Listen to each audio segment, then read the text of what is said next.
Selamat datang dan selamat bergabung pada pembelajaran ini. Saya berharap kalian semua sehat dan siap mengikuti pembelajaran ini ya. Pada pertemuan ini, kita akan belajar bahasa Indonesia tentang surat lamaran pekerjaan. Video pembelajaran ini khusus saya persembahkan kepada adik-adik siswa-siswi kelas 12 SMA, SMK, atau sederajat. Nah, namun sebelum kita lanjutkan pembelajaran kita, seperti pepatah mengatakan, tak kenal maka tak sayang. Maka kita perkenalan singkat dulu ya. Perkenalkan, nama saya Parman Hasugian. Saya seorang guru bahasa Indonesia di salah satu SMA di Pulau Nias. Sekarang kita mulai pembelajaran kita. Baik adik-adik, pada pembelajaran ini kita akan belajar tentang mengenal surat lamaran pekerjaan. Silahkan lihat mind map-nya. Pada topik mengenal surat lamaran pekerjaan ini yang akan kita bahas pada pertemuan ini. Nantinya kita akan bahas tentang definisi ataupun pengertian surat lamaran pekerjaan. Lalu kita bahas jenis surat lamaran pekerjaan, unsur penting surat lamaran pekerjaan, sistematika surat lamaran pekerjaan, unsur kebahasaan surat lamaran pekerjaan, dan terakhir nanti kita bahas tentang curriculum vitae, atau daftar riwayat hidup. Pertanyaannya adalah, untuk apa topik ini kita bahas? Itu yang paling penting ya. Mungkin ada di antara kalian menjawab, ya untuk bisa menjawab soal ujian bang, pada saat penilaian harian, ujian akhir semester, dan ujian sekolah lainnya. Yap, itu bisa saja menjadi salah satu alasan.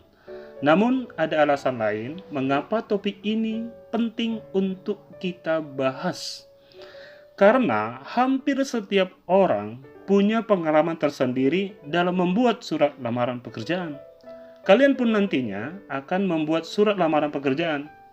Apakah langsung setelah tamat SMA melamar kerja, atau kuliah sambil bekerja, atau melamar pekerjaannya setelah menamatkan perkuliahan. Yang pasti, kalian akan membuat surat lamaran pekerjaan.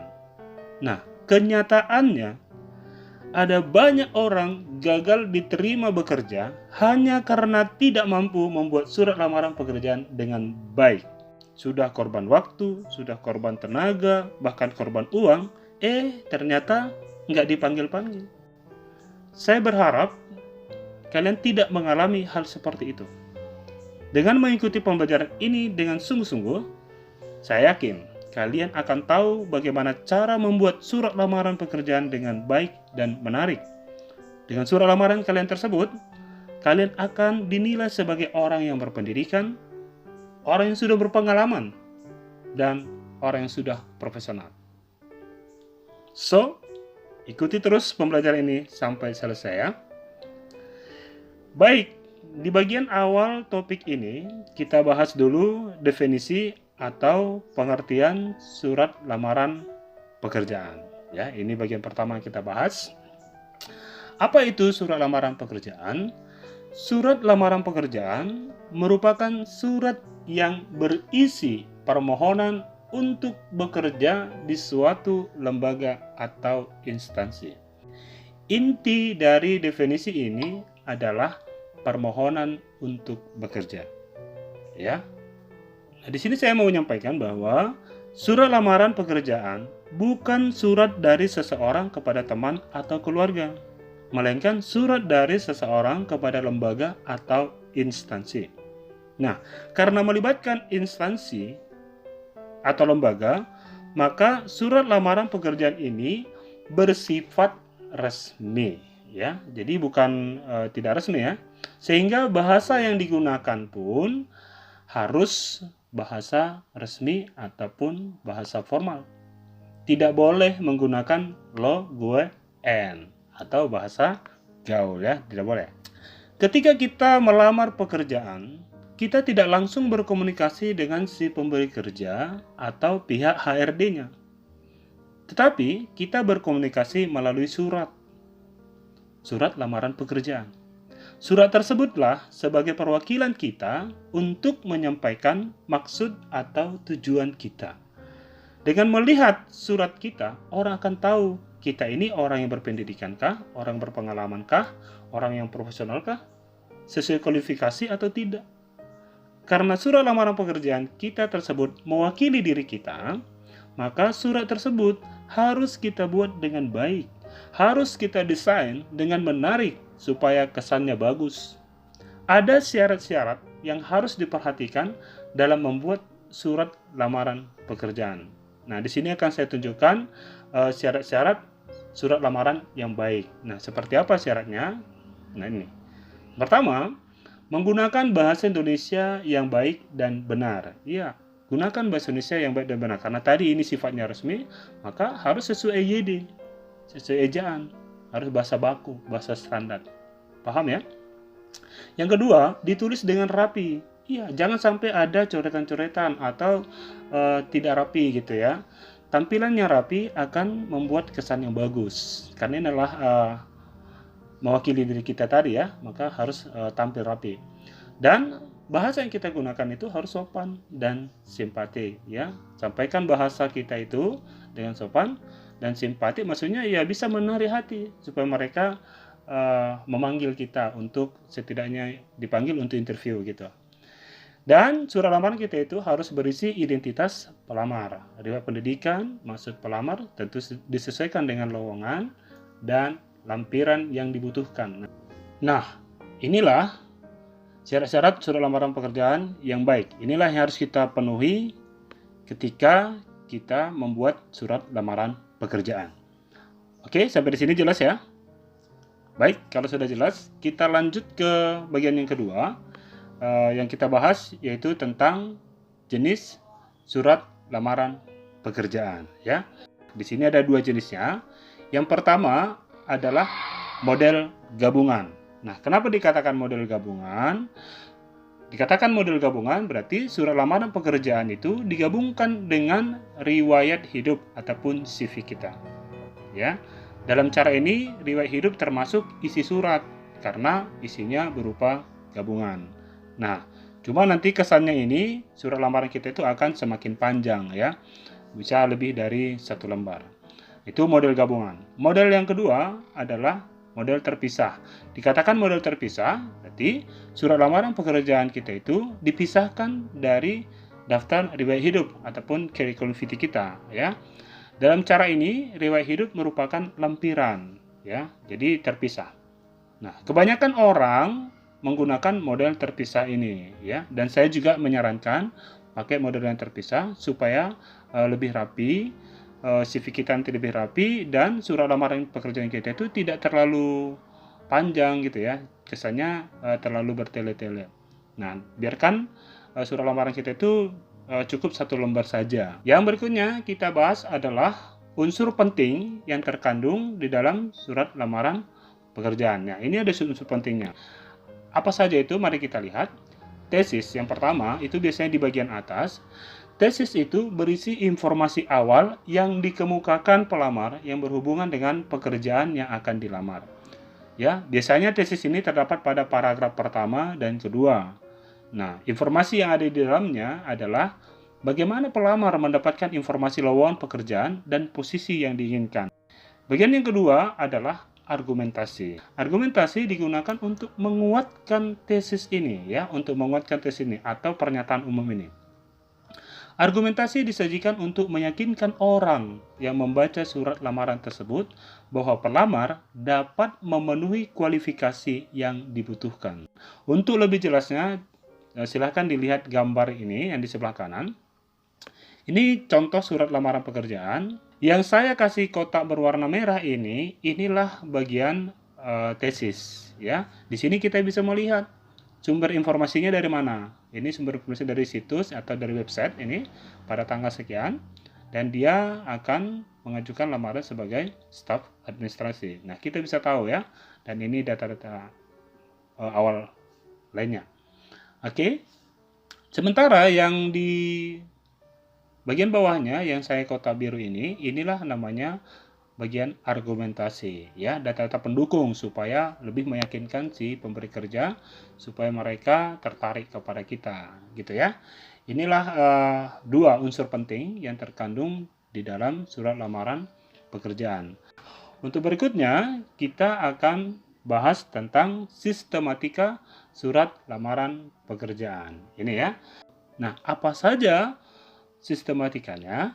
Mari kita lihat. Yang pertama, yang paling atas itu adalah tanggal surat. Ya, artinya tanggal berapa, kapan kamu membuat surat lamaran pekerjaan itu, udah tuliskan.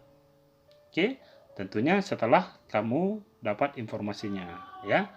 Yang kedua adalah perihal dan lampiran, ya. Perihal itu ya sama semuanya, perihalnya lamaran pekerjaan gitu ya. Lampiran maksudnya berkas-berkas apa saja yang akan kamu lampirkan pada saat mengajukan surat lamaran pekerjaan ini ya, yang mendukung dan yang dibutuhkan ya. Oke, yang ketiga alamat surat. Alamat surat itu maksudnya kepada siapa surat itu kita tujukan ya, si pemberi kerja atau pihak HRD-nya ya. Oke, dan berikutnya salam pembuka. Ya, salam pembuka ini sebagai kesantunan kita, hormat kita kepada orang yang kita tuju itu ya. Kita cantumkan salam pembukanya. Lalu di bawahnya akan kita tuliskan bagian tubuh suratnya. Nanti ada bagian pembuka surat, isi surat, dan penutup. Nah, setelah itu kita kasih lagi salam penutup. Nah, kalau tadi ada salam pembuka, maka di sini ada salam penutup. Jadi kita terlihat santun di sini ya. Dan yang ketujuh adalah tanda tangan dan nama si pengirim ya. Inilah sistematika surat. Artinya semua ini harus ditulis secara berurutan. Tidak boleh nanti perihal dulu baru tanggal surat. Jadi harus berurutan. Itulah dikatakan sistematika surat. Paham ya? Oke. Nah, untuk lebih jelasnya kamu bisa lihat bentuknya di sebelah kanan ini saya tunjukkan di sini. Nah, ini bentuknya. Ini contohnya ya. Jadi nomor 1 ini nanti tanggal suratnya kita cantumkan di sini. Berikutnya nomor 2 perihal dan lampiran sampai seterusnya. Oke. Nah, bentuknya boleh kalian tiru seperti ini.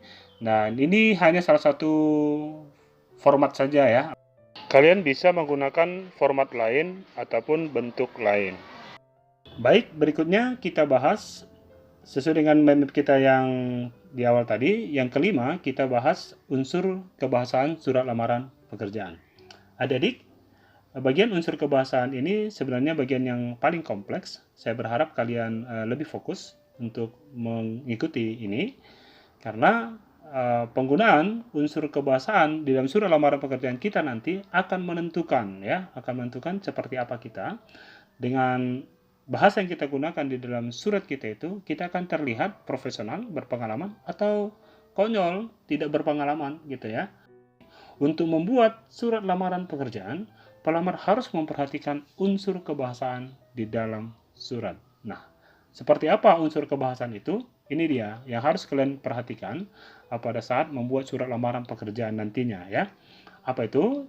Ya, pertama, tetap menggunakan bahasa yang baik dan benar sesuai dengan kaidah ataupun sesuai ejaan ya. Ini harus betul-betul diperhatikan. Kalian harus banyak belajar tentang kaidah bahasa Indonesia atau tata bahasa Indonesia atau penggunaan ejaan nantinya. Oke, yang kedua, menggunakan bentuk surat yang standar. Itu sudah pasti ya, seperti apa bentuknya, yang penting rapi nanti ya. Dibuat dengan bahasa yang sopan dan simpati, ini sudah saya jelaskan tadi. Yang keempat, menggunakan kata pengantar yang jelas, singkat, padat, informatif, dan tepat sasaran. Intinya, jangan sampai kesannya kita bertele-tele, ya. Jadi, tepat sasaran. Yang berikutnya, tulisan bersih dan mudah dibaca. Apalagi kalau tulisan tangan, ya. Perhatikan baik-baik, ya harus rapi. Ya, jadi belajar menulis dengan rapi. Ya, tapi ada juga perusahaan yang meminta tidak perlu tulisan tangan, cukup diketik saja. Jadi kita bisa atur dengan sesuai dengan kebutuhan. Oke. Yang berikutnya, melengkapi bagian-bagian surat. Tadi ada bagian-bagiannya, sesuai sistematikanya ada 7. Itu harus kita lengkapi dengan bagus dengan norma bahasa surat. Ya. Oke, inilah yang harus kita perhatikan unsur kebahasaannya. Dan unsur kebahasaannya akan kita formulasikan di dalam sistematika surat tadi, mulai dari tanggal surat sampai nanti ke bawah itu, tanda tangan dan nama pengirim. Bagaimana menuliskannya? Saya akan langsung tunjukkan di sini dan berikan contoh-contohnya ya. Jadi kita langsung saja memformulasikan unsur kebahasaan surat lamaran pekerjaan. Kita mulai dari tanggal surat ya.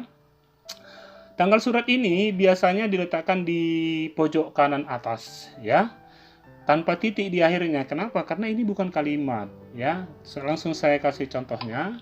Ini contohnya. Nah, di sini saya kasih 3 contoh ini. Nah, banyak orang menggunakan yang pertama, yang kedua juga banyak, yang ketiga juga banyak. Nah, sebenarnya mana yang harus kita pakai gitu ya. Nah, aturan yang baku itu yang kita pakai adalah yang pertama ini. Yang pertama, ya. Jadi ini nama kota bukan desa ya atau kabupaten. Nah, penulisan tanggal harus seperti ini. Kan banyak orang suka-suka ya, 14 pakai tanda hubung, garis miring, atau bahkan ini 2 digit saja dipakai tahunnya ya. Saya katakan pada saat ini yang benar itu hanya contoh yang pertama ya. Jadi ini yang kedua sama yang ketiga ini salah. Nah, hal sekecil itu bisa menjadi penilaian tersendiri kepada si pelamar ya. Jadi hati-hati dalam menuliskan tanggal surat ini atau titik mangsa ini.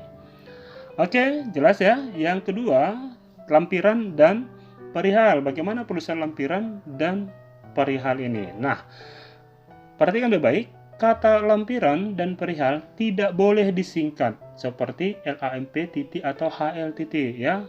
Yang berikutnya harus diperhatikan, angka dalam lampiran ditulis dengan huruf. Saya kasih contoh deh. Ini contohnya. Nih tulisannya lampiran 6 lembar. Jadi bukan angka 6 ya, tapi di sini dengan huruf. Perihalnya sama semua, lamaran pekerjaan. Jelas kira-kira ya?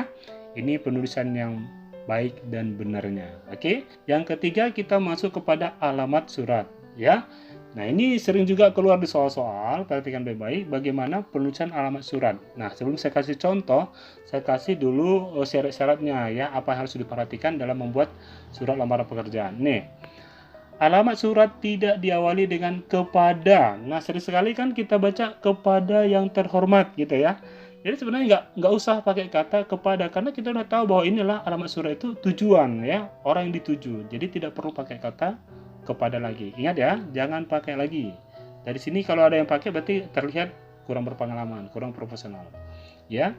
Yang kedua, alamat yang dituju harus diawali dengan yang terhormat, ya, bisa disingkat YTH titik atau dipanjangkan yang terhormat. Berikutnya, sebelum mencantumkan nama orang yang dituju, penulis surat dapat mencantumkan sapaan. Sapaan itu seperti bapak, ibu, saudara. Kalau mengikuti nama, misalnya Bapak Parman gitu ya. Kalau diikuti nama, maka sapaannya boleh dipakai. Namun, jika yang dituju adalah jabatan, kata sapaan tadi ini tidak perlu dicantumkan, ya. Jadi misalnya Bapak Pimpinan, nah nggak boleh, karena pimpinan itu bukan nama, ya. Jadi sapaan itu nanti kita pakai ketika yang mengikutinya adalah nama. Ini diingat ya. Oke. Berikutnya, tulisan jalan tidak boleh disingkat. Kan ada alamat nih, jalan ini gitu ya. Orang kan suka singkat JL titik atau jalan titik. Tidak boleh. Ya, aturan penyingkatan benar kan jalan titik. Tapi tetap di alamat surat tidak boleh disingkat. Dipanjangkan saja. Oke. Lalu berikutnya, tidak menggunakan tanda baca di tiap akhir baris kecuali singkatan. Nah, alamat surat itu kan ada berapa baris nanti gitu ya. Nah, setiap akhir barisnya tidak boleh ada tanda baca kecuali memang itu aturan penyingkatan. Ya. Baik, untuk lebih jelasnya kita kasih contoh deh. Ini ya. Contoh saya kasih. Nah, coba perhatikan baik-baik apakah contoh ini sudah benar atau masih ada yang salah gitu ya. Nah, inilah contoh yang benar. Nah, coba kita perhatikan. Yang terhormat tidak pakai kata kepada, betul ya? Betul ya. Ini pimpinan bimbingan belajar contohnya. Oke, ini akan ada nama orangnya nih. Maka dikasih sapaan di sini, Bapak Parman Hasugian. Benar ya? Nah, jalan, tulisan jalannya tidak disingkat JL atau jalan. Benar ya? Oke. Dan di setiap akhir baris tidak ada tanda baca kecuali di sini. Kok ada ini tanda titik? Karena memang inilah aturan penulisan penyingkatan gelar yang benar ya. Jadi SPD sarjana pendidikan itu S besar titik, P besar, D kecil titik. Tapi banyak orang menulisnya hanya satu titik di sini. Ini dia tidak pakai di akhir. Salah. Jadi yang benar itu seperti inilah penulisan singkatan gelar. Baik, berikutnya kita bahas yang keempat, yaitu salam pembuka, ya. Nah, salam pembuka ini penulisannya sederhana saja. Setelah kata dengan hormat digunakan tanda koma, ya. Langsung saya kasih contohnya. Ini dengan hormat, ya. Lalu lanjutkan. Oke, simple saya pikir, ya. Yang kelima adalah tubuh surat. Ini bagian yang penting di dalam surat kita. Tubuh surat ini tadi dibagi 3, ya. Ada pembuka surat, ada isi, ataupun penutup. Nah, kita bahas yang pertama, yaitu pembuka surat. Nah, di pembuka surat ini juga ada hal-hal yang harus kita perhatikan. Dan ini juga sering muncul di soal-soal ujian, ya. Oke, pembuka surat itu biasanya berisi sumber informasi lowongan pekerjaan diperoleh si pelamar, ya. Dari mana informasi itu diperoleh, kita bisa tahu. Apakah dari media massa, atau informasi dari seseorang, atau dengan membaca pengumuman, atau dari inisiatif kita sendiri. Di sini saya akan kasih contoh langsung, ya, contoh-contoh kalimat pembuka surat berdasarkan sumbernya. Oke, silakan perhatikan. Misalnya kita kasih dulu sumbernya dari media massa atau surat kabar, ya kan. Oke, nah ini contoh kalimat bisa kalian tiru, bisa kalian pakai, atau bisa dimodifikasi, ya. Nah, contohnya begini. Berdasarkan informasi yang saya peroleh dari harian Kompas tanggal 12 April 2020, saya mengajukan lamaran pekerjaan sebagai staf IT misalnya, terserah. Oke, ini contoh kalimatnya. Atau bisa seperti ini. Setelah membaca iklan yang dimuat dalam harian bla bla bla tanggal sekian yang isinya menyatakan bahwa PT ini membutuhkan ini bla bla. Nah, begitu, ya. Atau bisa pakai yang ini. Dalam harian X tanggal sekian, saya membaca iklan yang menyatakan bahwa PT Maju Bersama membutuhkan karyawan atau staf ini, ya, bisa kita buat. Berkenan hal tersebut, saya mengajukan lamaran pekerjaan. Kita kasih contoh ini, misalnya dari informasi seseorang. Kita tahu lowongan itu dari kerabat kita atau orang yang sudah bekerja di perusahaan itu menyampaikan kepada kita, maka itu juga bisa kita cantumkan, ya. Contoh kalimat seperti ini. Menurut informasi dari Bapak si A atau Ibu si B, perusahaan Bapak Ibu membutuhkan karyawan atau apa itu, ya. Sehubungan dengan hal itu, lanjutkan. Nah, kira-kira ini contoh kalimatnya, ya. Nah, kalau misalnya sumber informasinya dari pengumuman yang kita baca di instansi atau di lembaga, nah ini contoh kalimat pembukanya bisa dipakai. Bisa juga kita mengajukan lamaran pekerjaan itu dari inisiatif kita sendiri. Artinya tanpa tahu informasi dari yang lain, karena kita ingin bekerja di situ, inisiatif kita sendiri, kita mengajukan lamaran pekerjaan. Nah, kalimatnya bisa seperti ini. Namun, kenyataannya sering sekali kita temui kesalahan-kesalahan yang dibuat oleh si pelamar dalam pembuka surat ini. Dan juga sering dicantumkan pada soal-soal ujian, ya. Nah, di sini saya akan tunjukkan, ya, kesalahan unsur kebahasaan yang sering dijumpai dalam pembuka surat. Nah, apa saja itu? Yang pertama, sering sekali si pelamar menggunakan kata bermaksud, kata ingin, kata hendak, gitu, ya. Artinya contohnya dimasukkan ke sini. Berdasarkan informasi yang saya peroleh dari harian Kompas tanggal 12 April 2020, saya bermaksud. Nah, di sini ditambahkan bermaksud. Saya hendak, saya ingin mengajukan lamaran pekerjaan. Nah, kalau saya si pemberi kerja atau kalau saya HRD-nya, maka si pelamar ini tidak akan saya panggil, ya. Tidak akan saya panggil. Kenapa? Karena dia itu hanya mengatakan kepada kita, nanti saya akan mengajukan, belum. Nanti saya ingin mengajukan, ya. Artinya dia tidak perlu kita panggil karena dia belum mengajukan lamaran, hanya mengatakan ingin. Nah, di sini terkadang orang salah gitu, ya. Si pelamar ini asal membuat kalimat, ya, tidak memperhatikan maksudnya. Artinya ketika ada kata hendak, ingin di sini, maka maksud kalimat itu juga sudah akan berbeda gitu. Oke. Yang kedua, tidak mencantumkan tanggal informasi diperoleh. Ya, misalnya kalau kita tahu informasi dari surat kabar, misalnya nih Kompas nih. Kita tahu Kompas kan terbitnya harian, maka kita cantumkan tanggal berapa itu kita peroleh. Oke. Kesalahan berikutnya, penulisan nama harian tidak dimiringkan. Nah, kalau kalian lihat di sini, ini kan kata Kompasnya ini kan kita miringkan ya. Nah, ini yang benar. Nah, salah satu fungsi huruf miring dalam tata bahasa Indonesia adalah menuliskan nama majalah atau surat kabar dalam kalimat bahasa Indonesia. Nah, maka ketika kita pakai dalam kalimat bahasa Indonesia, maka ini harus dimiringkan. Ya, banyak orang tidak memahami itu. Oke, dan kesalahan-kesalahan lainnya ya. Misalnya penggunaan kalimat tidak efektif ya. Misalnya penggunaan kata maka di tengah kalimat. Contoh lagi di sini. Misalnya di sini kita cantumkan kata maka di sini. Nah, berdasarkan informasi yang saya peroleh dari harian Kompas, tanggal 12 April 2020, maka saya mengajukan lamaran pekerjaan. Nah, ketika kita buat kata maka di sini, maka kalimat ini menjadi tidak efektif. Subjek dan predikatnya akan hilang, ya. Artinya dua-duanya akan menjadi anak kalimat. Hilang induk kalimatnya. Ya. Maka ya maksudnya juga akan menjadi berbeda. Oke, apalagi kalau di soal-soal SBMPTN ya, hal-hal seperti ini juga menjadi masalah bagi kita. Jadi harus diperhatikan. Oke, itu kira-kira kesalahan-kesalahan unsur kebahasaan yang sering dijumpai dalam pembuka surat. Oke, jelas kira-kira ya? Baik, berikutnya kita bahas isi surat ya.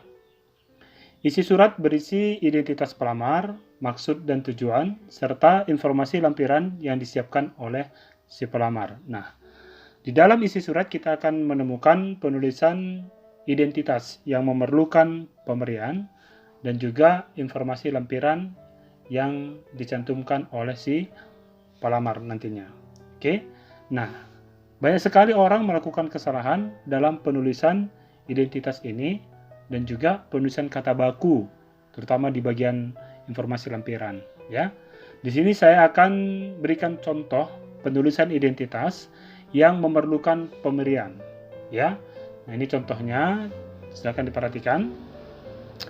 Nah, ini misalnya nama, tempat tanggal lahir, pendidikan terakhir, alamatnya, emailnya, nomor handphone ya, dan lain-lainnya. Nah, di sini ada yang unik kalau kita perhatikan baik-baik. Ini ada di sebelah kiri dan ini sebelah kanan pemberiannya ya. Nah, semua yang di sebelah kiri ini diawali dengan huruf kecil ataupun huruf non kapital. Nah, artinya begitu aturannya. Nah, kenapa? Karena ini masih berada dalam satu kalimat. Ya, misalnya saya bertanda tangan di bawah ini, nama bla bla bla bla bla bla gitu ya. Artinya masih lanjutannya. Dan ini tidak perlu huruf kapital. Jadi semuanya ini ditulis dengan huruf non kapital atau huruf kecil. Nah, sementara yang di sebelah kanan ini tergantung pemberian apa yang diminta. Ya, kalau dia nama orang berarti memang tulisan nama orang itu kan huruf besar gitu ya. Nama tempat, ya, nama desa, ya. Nah, ini huruf kecil karena memang penulisan email itu seperti ini. Nah, gitu. Tergantung pemberiannya gitu ya. Oke. Intinya nanti kalau ketemu di soal seperti ini, lihat. Nah, ini kalau dibuat huruf besar, berarti salah. Ya, jadi semua yang di sebelah kiri, cara cepat melihatnya nanti, semua yang di sebelah kiri ini ditulis dengan huruf non kapital. Paham kira-kira ya? Nah, kesalahan yang sering juga kita temukan di bagian isi surat inilah penulisan informasi lampiran. Misalnya nih penulisan fotokopi, pas foto, ijazah, sering sekali salah menuliskan. Artinya, tulisannya tidak baku. Nah, di sini saya kasih contohnya. Yang baku ini seperti ini. Ya. Oke, masih di tubuh surat. Yang ketiga kita bahas yaitu penutup surat. Ya. Penutup surat itu haruslah menunjukkan keantusiasan si pelamar. Ini saya kasih contoh kalimat penutup suratnya ya. Oke. Di contohnya bisa ditiru ya. Demikian surat lamaran pekerjaan ini saya buat. Besar harapan saya dapat menjadi bagian dari perusahaan yang Bapak Ibu pimpin. Atas perhatian Bapak Ibu, saya mengucapkan terima kasih ya. Artinya kalimatnya ini sederhana, antusias kalau kita lihat ya. Artinya kesannya tidak memaksa ya. Banyak sekali orang memaksa. Akan berbeda ketika kita katakan besar harapan saya dengan saya berharap. Ya, kalau saya berharap itu kesannya dari atasan kepada bawahnya ya, nyuruh gitu ya. Artinya jangan sampai seperti itu. Nah, kesalahan-kesalahan yang sering muncul ya, kesalahan-kesalahan yang sering muncul di penutup surat ada juga, di soal-soal juga sering muncul. Nah, ini dia kesalahan unsur kebahasaan yang sering dijumpai dalam penutup surat. Pertama, mengganti sapaan dengan nya. Ini kan sapaannya Bapak Ibu ya. Nah, sekarang diganti menjadi nya. Atas perhatiannya, ini hati-hati ya. Artinya ketika Anda buat nya di sini atau di soal kalian jumpai nya di sini, berarti itu salah. Oke. Jadi atas perhatian Bapak atau Ibu gitu aja. Yang kedua, terlalu berlebihan menggunakan kata. Misalnya kata banyak, beribu-ribu, sebesar-besarnya. Artinya ini sifatnya lebay gitu ya. Misalnya gini, atas perhatian Bapak Ibu, saya mengucapkan banyak terima kasih. Nah ini kan kedengarannya biasa saja ya gitu ya. Tapi saya mengucapkan banyak terima kasih ternyata tidak efektif ya. Lebay gitu ya. Jadi nggak boleh pakai seperti itu. Selanjutnya, penulisan terima kasih digabung menjadi terima kasih seperti ini. Harusnya kan dipisah. Ini adalah kata majemuk yang penulisannya terpisah. Berikutnya yang keenam ini ya. Yang keenam kita bahas salam penutup ya. Salam penutup tadi kita sudah buat salam pembuka. Nah, sekarang salam penutup biasa juga ya. Setelah kata hormat saya digunakan tanda koma. Kalau di salam pembuka tadi dengan hormat, nah ini di salam penutup kita pakai hormat saya koma gitu dia ya. Artinya simple saja, tidak usah bertele-tele. Dan yang terakhir, yang ketujuh adalah tanda tangan dan nama si pengirim. Ya, ini simple saja saya pikir. Kita tinggal tuliskan tanda tangan kita biasanya berada di pojok kanan bawah surat. Ya, lalu di bawahnya ditulis nama lengkap. Ini contohnya ya. Oke. Nah, tanda tangannya di sini, lalu tulis nama lengkap kamu. Oke. Nah, itulah kira-kira formulasi ya. Unsur kebahasaan dalam surat lamaran pekerjaan. Saya sudah kasih contoh-contohnya. Kita sudah uraikan mulai dari tanggal surat sampai dengan tanda tangan dan nama pengirim ini. Jadi kalian bisa ikuti itu. Lain kali jangan lagi melakukan kesalahan-kesalahan yang sering dilakukan oleh pelamar-pelamar yang lain. Yang terakhir, saat ini kita akan bahas tentang curriculum vitae. Ya, oke, kita fokus kepada CV. Apa itu CV ataupun curriculum vitae? CV alias curriculum vitae adalah sebuah dokumen yang berisi daftar riwayat hidup. Ini ya, dokumen yang berisi daftar riwayat hidup. Sebenarnya CV ini bukan hanya diperuntukkan bagi pelamar kerja ya. CV itu merupakan salah satu dokumen terpenting yang harus disiapkan sebelum melamar kerja, magang atau bahkan melamar beasiswa. Nah, lalu apa saja yang perlu kita cantumkan di dalam CV kita ya? Ini hal-hal yang perlu kita cantumkan. Yang pertama itu tentu data pribadi kita ya. Yang pentingnya saja ya. Nah, riwayat pendidikan kita ya, mulai dari SD, SMP, SMA atau universitas kita ya, silakan. Atau pengalaman kerja kita ya, atau pengalaman berorganisasi kita, atau pengalaman yang sungguh-sungguh diperlukanlah untuk mendukung lamaran kita itu nantinya ya. Prestasi-prestasi kita dan juga keterampilan-keterampilan yang kita miliki yang merupakan keunggulan kita ya. Nah, dalam membuat CV ada hal-hal yang harus diperhatikan ya. Apa hal-hal yang harus kita perhatikan itu? Ini dia. Di sini saya akan memberikan contoh CV. Kalian bisa lihat, bisa ditiru ya. Oke, ini contoh yang pertama. Coba lihat ini curriculum vitae. Ya, ini data pribadinya, tentukan semua di sini.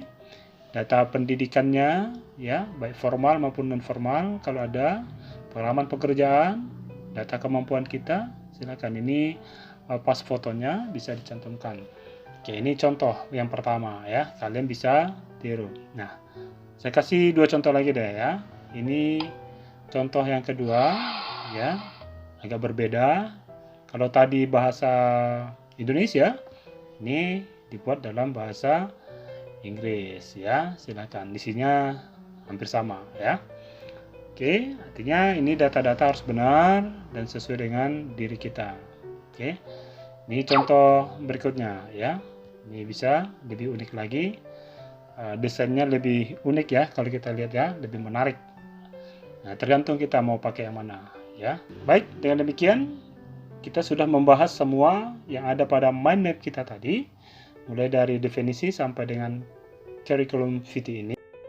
Terima kasih sudah mengikuti pembelajaran ini. Semoga bermanfaat dan harapan kita semoga kita tetap sehat dan semangat dalam belajar ya. Sekian dan terima kasih. Sampai jumpa pada pembelajaran selanjutnya. Salam sukses.